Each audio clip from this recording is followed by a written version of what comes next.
اعوذ باللہ من الشیطان الرجیم بسم اللہ الرحمن الرحیم۔ السلام علیکم سامعین، ریئل ہیلتھ کیئر ٹپس سے آپ کا دوست ڈاکٹر محمد ندیم آپ کی خدمت میں حاضر ہے۔ دوستو، آج کی ویڈیو بھی میری ماؤں اور بہنوں کے لیے ہے۔ پچھلی ویڈیو میں لکوریا کے حوالے سے بتا چکا ہوں کہ لکوریا کیا ہے، اس کی کیا علامات ہیں اور اس کے کیا نقصانات ہیں۔ آج کی ویڈیو میں ہم لکوریا کے حوالے سے بات کریں گے کہ لکوریا کیوں ہوتا ہے اور اس کا کیا علاج ہے۔ لکوریا عموماً جو ہے میری ان ماؤں بہنوں کو ہوتا ہے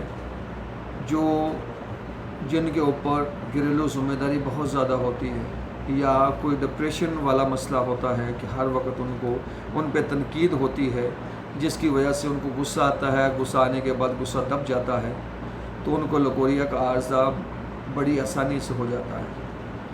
دوسری وہ میری بہنیں اور مائیں جو مرغن غذائیں، تلی ہوئی غذائیں کھانے کی شوقین ہوتی ہیں، ان کو یہ مسئلہ لاحق ہوتا ہے۔ یا وہ میری بہنیں جن کی شادی دیر سے ہوتی ہے، زیادہ عمر گزر جاتی ہے لیکن شادی نہیں ہوتی، ان کو یہ عارضہ لاحق ہوتا ہے۔ اب چلتے ہیں کہ اس کا علاج کیسے ہوگا، کس طریقے سے ہوگا۔ اس کے علاج کے دو طریقے ہیں۔ علاقوں پہ میں نے اس کو جو ہے مشتمل کیا ہے۔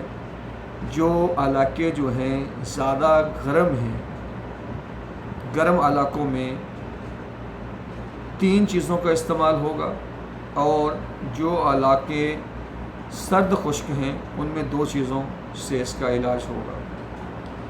جو میری مائیں بہنیں جو ہے سرد خشک علاقوں میں رہتی ہیں، وہ 2 چیزوں کا استعمال کریں۔ سالم مصری 2 تولے لے لیں، سفید موسلی 4 تولے لے لیں، دونوں کو پیس کر نیم گرم دودھ کا 1 گلاس اور اس میں حسب ضرورت چینی یا شکر ڈال کے 1 چمچ اس پاؤڈر کا ڈال دیں اور رات کو استعمال کریں۔ 3 دن استعمال کرنا ہے، 1 دن ناگا کرنا ہے، انشاءاللہ مسئلہ حل ہو جائے گا۔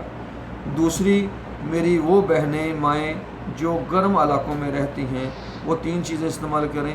سفید موسلی 4 تولے، سالم مصری 2 تولے اور بو پھلی جو ہے وہ 4 تولے، تینوں کا مرکب جو ہے اس کا سفوف بنا لیں، پیس لیں، اور پیسنے کے بعد اسی طریقے سے نیم گرم دودھ کے 1 گلاس کے ساتھ آپ نے استعمال کرنا ہے۔